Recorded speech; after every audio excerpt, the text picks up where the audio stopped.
sini saya sebagai pemateri pertama. Tadi kan sudah kenalan nih, nama saya Zafira Putri Dumai. Nah, saya akan menjelaskan kepada rekan-rekan sekalian pengertian teknik pembelajaran aktif dan kreatif. Nah, itu kan terbagi menjadi dua. Sekarang yang pertama saya akan membahas tentang teknik pembelajaran aktif. Nah, teknik pembelajaran aktif adalah pendekatan dalam proses pembelajaran, belajar mengajar yang mendorong keterlibatan siswa secara penuh, baik secara fisik, mental, maupun emosional. Nah, dalam pembelajaran aktif ini, siswa tidak hanya mendengarkan penjelasan guru, tetapi juga ia berpikir kritis, berdiskusi, memecahkan masalah, berkolaborasi, dan melakukan berbagai aktivitas yang membuat mereka menjadi subjek pembelajaran. Nah, contoh-contohnya yaitu yang bisa kita terapkan debat kelompok, terus diskusi kelompok, simulasi. Nah, yang sepertinya kalau debat kan siswa diminta untuk aktif. Maksudnya aktif itu ada interaksi yang aktif. Jadi misal nih, kan berdebat itu ada perbedaan dua. Yang pertama ada kontra dan ada pro. Nah, jadi ada yang kontra dan ada pro. Kalau yang kontra mungkin dia mengeluarkan pendapatnya dan nanti dibalas lagi oleh yang pro. Oke, lanjut yang kedua, teknik pembelajaran kreatif.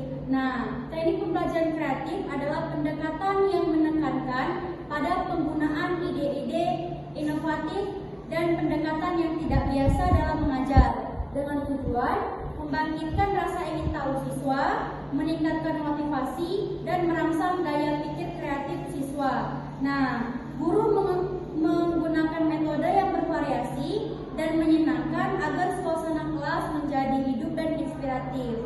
Nah, kesimpulannya, teknik pembelajaran aktif dan kreatif membantu siswa lebih memahami materi, meningkatkan partisipasi, serta mengembangkan keterampilan berpikir kritis dan kreatif.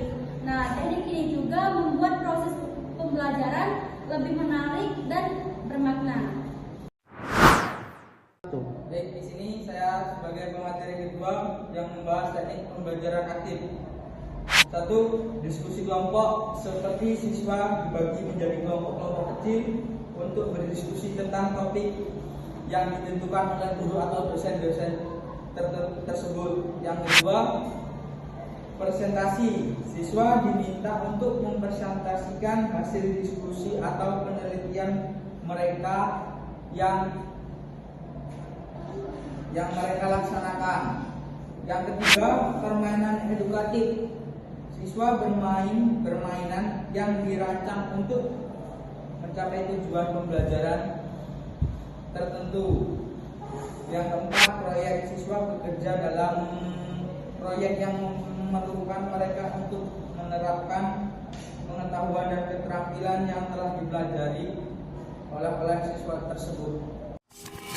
Baiklah, saya sebagai pemateri ketiga membahas pembelajaran aktif dan kreatif. Yang pertama, meningkatkan partisipasi siswa. Pembelajaran aktif dan kreatif dapat meningkatkan partisipasi siswa dalam proses pembelajaran. Yang kedua, mengembangkan kemampuan berpikir kritis. Pembelajaran kreatif dapat mengembangkan kemampuan berpikir kreatif siswa. Yang ketiga, meningkatkan motivasi belajar. Belajar aktif dan kreatif dapat meningkatkan motivasi siswa belajar. Yang keempat, meningkatkan hasil belajar. Pembelajaran aktif dan kreatif dapat meningkatkan hasil belajar siswa. Baik, saya sebagai pemateri keempat yang membahas tentang teknik pembelajaran kreatif. 1. Brainstorming. Siswa diminta untuk menghasilkan ide-ide kreatif tentang topik tertentu. 2. Mind mapping. Siswa membuat peta konsep untuk memvisualisasikan ide-ide dan hubungan antara konsep. 3. Role playing. Siswa berperan sebagai karakter tentu untuk memahami perspektif dan pengalaman orang lain. 4. Kreativitas seni. Siswa diminta untuk mengungkapkan kreativitas mereka melalui seni, seperti menggambar, menulis puisi, atau